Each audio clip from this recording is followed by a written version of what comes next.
ኣብዚ ቅንያት ዝተረኣየ ናህሪ ዋጋታት ነዳዲ ምጉዳል ከም ዝጀመረ ተሓቢሩ። መንግስቲ ሽወደን ንወጻእታት ምክልኻል ከዕብዮ ከም ዝኾነ ሓቢሩ ዝብሉን ካልኦትን ዜናታት ሒዝናልኩም ቀሪብና ኣለና። ሰላም ዝኸበርኩም ተኸታተልቲ መደብና እዚ ካብ ስቶክሆልም ዝመደበሩ ማዕከን ዜና ሃርሞኒ ንሎሚ 11 መጋቢት 2022 ዝተዳለወ መሰናድኦ ዜና ቀንዲ ርእስታት ብምቕዳም ከቕርበልኩም እየ። ምስ ኩሎም መሳርሕተይ ካብ ስቱድዮ ምሳና ክጸንሑ ዝዕድመኩም መሓር ብርሃሜ ድሕሪ ዝመሰጋገሪ ናብ ዝርዝር ዜና መሰናድኦ ክመርሓኩም እየ። ሰናይ ምክትታል።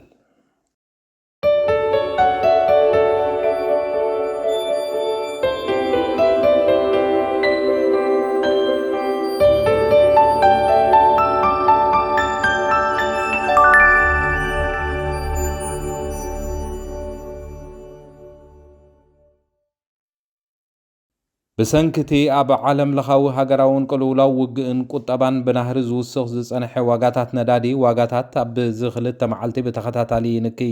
ከም ዘሎ ጸብጻባት ሓቢሮም። መሰረት እቲ ዛጊድ ተራእዩ ዘሎ ምንካይ ዋጋታት ነዳዲ ንሓደ ሊትሮ በንዚን ነዳዲ ናብ 21.39 ሳንቲም ክንክይ እንከሎ ናፍታ ኸኣ ናብ 24.57 ኣብ ምዕደሊ ነዳዲ ኣውቶማቲክ በፂሑ ከም ዘሎ ይግለጽ። እዚ ምንካይ እዚ ኣብ መጀመርታ ናይዚ ሰሙን እዚ ዕዳጋታት ዓለም ዋጋ ዘይተጻረየ ነዳዲ ምስ ነከየ ጥራይ ዘይኮነስ ብሰንኪ ዓቕሚ ሸርፊ ዶላር ምድኻሙ ተኣሳሲሩ ዝመፀ ከም ዝኾነ ዝተፈላለዩ ቁጠባዊ ጸብጻባት ሓቢሮም ኣለዉ። ኣብ ውሽጢ ሓፂር እዋን ዋጋ ናይቲ ኣብ ዕዳጋ ሰሜናዊ ኤውሮፓ ዝጸረየ ነዳዲ ዲዝልን ኮይኑ እዚ ድማ ነቲ ኣብ ሽወደን ዘሎ ዋጋታት በንዚንን ናፍታን ነዳድን ኣዝዩ ኣገዳሲ ምዃኑ ይንገር። ኩሉ ንግዲ ብዶላር ኣብ ዋጋታት ነዳዲ ስለ ዝካየድ እቲ ኣብ ኮሮና ሽወደን ዝግበር ናይ ዶላር ምልውዋጥ ንዋጋታት ነዳዲ ወሳኒ ምዃኑ ዝተፈላለዩ ቁጠባዊ ጸብጻባት ኣረጋጊጾም ኣለዉ። መንግስቲ ሽወደን ኣብ ዝሓፂር እዋን ወጻእታት ምክልኻል ብ200 ሓፈሻዊ እቶት ሽወደን ክዕብዮ ድሌት ከም ዘለዎ ቀዳመይቲ ሚኒስተር ሽወደን ወይዘሮ ማግዳሌና ኣንደርሾን ገሊጻ ኣላ። ብዝሓለፈ ዓመት ሽወደን ንምክልኻል ትገብሮ ወጻእታት ክውስኽ ምጽንሑ ዝገለጸ ጸብጻብ ሬድዮ ሽወደን ኣንደርሾን ትማለ ሐሙስ ንባይቶ ሃገር ዘቕረበቶ እማመ ንምክልኻል ባጀት ዝወፅእ ናብ 108 ቢልዮን ክሮነር ክብል ምሕታታ ወሲኹ ኣረዲኡ ኣሎ። ብዘይካዚ መንእሰያት ኣብ ዝመጽእ ዓመታት ግዱድ ወተሃደራዊ ኣገልግሎት ንምሃብ ድልዋት ክኾኑ ከም ዘለዎም ጻውዒት ከም ዘቕረበት እውን እቲ ዝረኸብናዮ ዜና ኣረጋጊጹ ኣሎ። ሃገረ ሩስያ ንዩክራይንን ሕቡራት መንግስታት ኣሜሪካን ባዮሎጂካዊ ኣጽዋር ከም ዘፍርያ ገይራ ንክትከሰን እንኮላ እዚ ጉዳይ ዋዕላ ባይቶ ጸጥታ ክለዓል ህጹጽ ኣኼባ ክግበር ከም ዝጸውዐት ክፍለጥ ተኻኢሉ።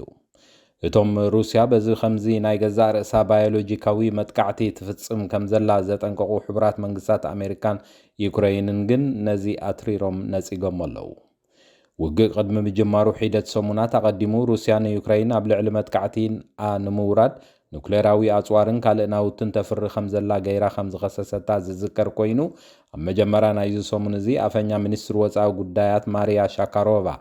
ዩክራይን ብሓገዝ ሕቡራት መንግስታት ኣሜሪካ ኣብ ተፈላለየ ኣብያተ ምርምርን ዩክራይን ስነ ህይወታዊ ኣጽዋር ተማዕብል ከም ዘላ ከም ዝገለጸት ይዝከር። ብዛዕባ ፌራን ሸሮኽን አንተርከስን ከም ዝተዛረበት እውን እቲ ሓበሬታ ነጺሩ ኣሎ። ሐሙስ ምክትል ኣምባሳደር ውድብ ሕቡራት ሃገራት ዝኾነ ዲሚትሪ ፖልጃንስኪ እታ ሃገር ነዚ ክስታት እዚ መልሲ ንምሃብ ፍሉይ ኣኼባ ባይቶ ጸጥታ ውድብ ሕቡራት ሃገራት ትጽውዕ ከም ዘላ እውን እቲ ዝወፀ ሓበሬታ ኣመልኪቱ። መጀመርያ ናይዚ ሰሙን እዚ ኣፈኛ ሚኒስትሪ ጉዳያት ወፃኢ ማርያ ሻካሮቫ ዩክራይን ብሓገዝ ሕቡራት መንግስታት ኣሜሪካ ብዝተፈላለየ ኣብያተ ምርምራት ስነ ህይወታዊ ኣጽዋር ተማዕብል ኣላ ዝብል ክሲ እኳ እንተቕረበት እቲ ዝተቐረበ ክሲ ናይ ሩስያ ግን ብክልቲአን ሃገራት ብተሪር ከም ዝተነጸገ እቲ ጸብጻብ ኣፍሊጡ ኣሎ። ኣብ ሽወደናዊት ከተማ ሸፍደ 40 ሰባት ኣብ ሓደ ናይ መግቢ መሸጣ መግቢ ድሕሪ ምምጋቦም ከም ዝተመረዙ ኣገልግሎት ዜና ተተሎም መዓልቲ ሓቢሩ ኣሎ። ኣብ ከተማ ሸፍደ ኣብ ዝርከብ ሓደ ናይ ሃምበርገር መሸጣ ብድምር بدمر 4 ዝኾኑ ሰባት ከም ዝሓመሙ ስካራቦሪ አልሃንዳ ሓቢሩሎ ክብል ኣገልግሎት ተሓቢሩሎ እቶም ዝተመረዙ ሰባት ብከቢድ ቃንዛን ናውቲ ከብድን ዘይቋርጽ ተምላስን ውጽኣትን ከም ዝተተኽዑ እታ ጋዜጣ ንምንጭታት ሕክምና ዞባ ብምጥቃስ ኣብ ዘስፈረቶ ዜና ሓቢራላ ብምሕዳር እቲ ዞባ ምስ በዓል መዚ ቁፅፅር ፅሬትን ጥዕናን ኣብያተ ምግብን ትካላትን እቲ ዞባ ብምዃን ኣብ ልዕሊ እታ ቤት መሸጣ ምግቢ ጽዑቕ ምርመራ የካይዱ ከም ዘለዉ ክፍለጥ ተኻኢሉ ዛጊት ብገምጋም መርመርቲ ተቆጻጸርትን እቶም ሰባት በቲ ኣብ ቤት ምግቢ ዝቐረበ ምግቢ ከም ዝሓመሙ ዝብል መደምደምታ ከም ዝበጽሑን እቲ ዝተሸጠ ምግቢ ከዓ ብሰንኪ ዘይጽሩይ ኣተሓሕዛ ሰራሕተኛታት ናብ ምግቢ ብዝተመሓላለፈ ቫይረስ ዝብል ዓብይ ምልክታት ከም ዝረኸቡ ኣገንዚቦም ኣለዉ ብድሕሪ እቲ ፍጻሜ እቲ ቤት ምግቢ ንብሕታዊ ጽሬቱን ኣተሓሕዛን ጥራይ ዘይኮነስ ሰራሕተኛታት እቲ ቤት ምግቢ ኣብ ጽሬትን ኣተሓሕዛን ኣገልግሎት ማውሃብን መግብን ብዝምልከት ዘለዎም ፍልጠት ዘጠቃለለ ምርመራ ይግበረሎም ከም ዘሎ እቲ ጸብጻብ ኣረጋጊጹሎ ተከታተልዎ ዘለኹም ሃርሞኒ ሚድያ እዩ ድሕሪ ዝሓፂር ጸብጻብ ኩነታት ኣየር ዝሰሙን ናብ ሓጸርቲ ዜናታት ከሰጋግረኩም ምሳና ጽንሑ ሃርሞኒ ሚድያ ዕለተ ልደት መርዓ መመረቕታን ካልኦት ኣገደስቲ ዝኾኑ ናይ ፈተውትኹምን መቕረብትኹምን ምድላዋት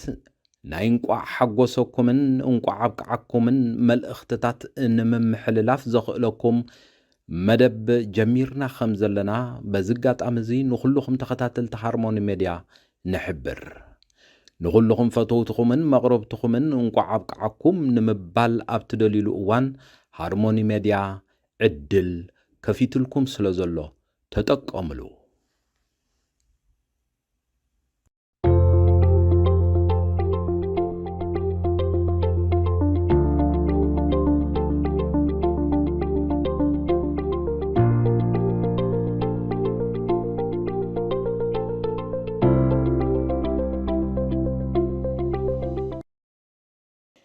ኣብ ሃገረ ጀርመን ዋጋታት ኣክስዮን ኣብ ዝሓለፈ ወርሒ ለካቲት ካብታ ቅድሚኣ ዝነበረት ወርሒ ባዶ ነጥቢ 9 ሚእታዊት ከም ዝደየበን እዚ ከዓ ዓመታዊ ዋጋ 5.1 ሚእታዊት ዘቕባበ ገንዘብ ኣብ ጀርመን ወሰኽ ገይሩ ከም ዘሎ ተፈሊጡሎም እዚ ምዕባለ እዚ ምስቲ ትፅቢታት ምስቲ ድሮት ተሓትመ ኣፈናዊ መለክዕታት ዘሰማማዕ ከም ዝኾነን መሰረት እቲ ሓበሬታ ከዓ ሕብረት ሶቪየት ዘውፅኦ ስኒት ዘለዎ ሞዴል ቀመር መጠን ቁጠባዊ ቅልውላው ጀርመን ኣብ ለካቲት ናብ 5.5 ዘቕባበ ኣትዩ ከም ዘሎ እቲ ጸብጻብ ኣረጋጊጹሎ እዚ ከዓ ምስ ትፅቢታት እቲ ኣቀዲሙ ክትንበይ ዝጸንሐ ቁጠባዊ ኩነታት ጀርመን ዝሰማማዕ ኮይኑ ተረኺቡ ከም ዘሎን ኣብ ሃገረ ጀርመን 5.5 ሚእታዊት ዘቕባበ ብምርኣዩ ኣብ ዕዳጋታት መሰረታዊ ሃልክን ልዑል ዋጋ ወሲኹ ከም ዘሎ ካብ በርሊን ዝወፁ ሓበሬታታት ኣረጋጊጾም እቶም ኣብ ስትራቴጂካዊ ገማግም የመን ተቆጻጺሮም ዘለዉ ሓይልታት ሕቲ ንግዳዊ መራኽብ ናብ ዝመላለሳሉ ኣህጉራዊ ክልማይ ቀይሕ ባሕሪ ሚሳይል ከም ዝተኮሱ ሰበስልጣን ኣሜሪካ ኣፍሊጦም ኣሶሺየትድ ፕሬስ ዝተባህለ ማዕከን ዜና ስሞም ንዘይገለጾም ሰበስልጣን ኣሜሪካ ብምጥቃስ ብዘቕረቦ ዜና መሰረት ሓይልታት ሕቲ ኣብ ዝሓለፈ ቀዳመ ሰንበት ናብታ መዓልታዊ ዓሰርተታት ንግዳዊ መራኽብ ዝመላለሰሉ መስመር ቀይሕ ባሕሪ ሚሳይል እኳ እንተተኮሱ ዘውረዶ ዕንወት ኮነ መሰኻኽል ግን ከም ዘይነበረ ዝጸብጻብ ኣረጋጊጹ ይኹን እምበር ጉጅለ ሕቲ ተመሳሳሊ መጥቃዕትታት ናይ ምፍጻም ተኽእሎ እኳ እንተለዎ ነቲ ዕሙር ንግዳዊ ልውውጥ ዝካየደሉ መስመር ቀይሕ ባሕሪ ኣብ ሓደጋ ከውድቆ ከም ዝኽእል ኣብ ክልማያት ማእከላይ ምብራቕ ተዋፊሩ ዝርከብ ኣሃዱ ሓይሊ ባሕሪ ኣሜሪካ ገሊጹሎ ክብል እቲ ማዕከን ዜና ብዝዘርግሖ ሓበሬታ ኣረጋጊጹ ዝተፈላለዩ ህዝብታትን ኩባንያታትን ዓለምና ንሰራዊት ዩክራይን ዝውዕል 3.5 ቢልዮን ዶላር ብምውፋይ ማእከላይ ባንኪ ዩክራይን ኣታዊ ረኺቡ ከም ዘሎ ተፈሊጡ መሰረት ሓበሬታ እዚ ባንክ እዚ ገንዘብ ካብ እኒ ሽወደን ፊንላንድ ኣሜሪካን ካልኦት ሃገራት እውን ከም ዝተረኽበ ተገሊጹሎ ሰራዊት ዩክራይን ኣብ ዝገብሮ ዘሎ ኩለ መዳያዊ ንዕጥቅን ስንቅን ምክልኻል ተሃገር መግብን ዝኸውን ገንዘብ ከም ዘድልዮ ካብ ዩኒቨርሲቲ ምክልኻል ፒተር ሊደን ንሬድዮ ሽወደን ኣብ ዝሃቦ ሓበሬታ ኣመልኪቱሎም ሃገረ ሽወደን ኣብ ዓለም ካብ ዘለዉ ሃገራትን ህዝብታትን ኣብ ጎኒ ምክልኻል ሃገራዊ ምክልኻል ሰራዊት ዩክራይንን ህዝቢ ዩክራይንን ደው ብምባል ኩሉ ዝዓይነቱ ወተሃደራውን ሲቪላውን ሓገዛት ካብ ዝገብሩ ዘለዉ ሃገራት ብቐዳምነት እትስራዕ ኮይና ከም ዘላውን እቲ ጸብጻብ ኣረጋጊጹ ኣሎ። ዝኸበርኩም ተኸታተልቲ መደብና ንሎሚ ዝተዳለወ ናይ ዜና መሰናድኦ እዚ ስጋብ ሕጂ ዝከታተልዎ ዘለኹም ክትከታተልዎ ዝጸናሕኩም ኮይኑ ኣብ ዝመጽእ ዘሎ ሶኒ ብተመሳሳለ ናይ ዜና መሰናድኦ ስጋብ ንራኸብ ቀዳመ ሰንበት ብሩኽ ናይ ዕረፍቲ ግዜ ክኾነልኩም እንዳተመነኹ ንሎሚ ዝተዳለወ ዜና ሓፈሻዊ መሰናድኦ መደብና በዚ ወዲእና ኣለና። ሰላም ደሓናምስዩ። ሃርሞኒ ሚድያ ዕለተ ልደት፣ መርዓ፣ መመረቕታን ካልኦት ኣገደስቲ ዝኾኑ ናይ ፈተውትኹምን መቕረብትኹምን ምድላዋት ናይ እንቋዕ ሓጎሰኩምን እንቋዕ ኣብቅዓኩምን መልእኽትታት ንምምሕልላፍ ዘኽእለኩም መደብ ጀሚርና ከም ዘለና በዚ ኣጋጣሚ እዚ ንኹልኹም ተኸታተልቲ ሃርሞኒ ሚድያ ንሕብር። ንኹልኹም ፈተውትኹምን መቕረብትኹምን እንቋዕ ኣብቅዓኩም ንምባል ኣብ ትደልይሉ እዋን ሃርሞኒ ሚድያ ዕድል ከፊትልኩም ስለ ዘሎ ተጠቀምሉ።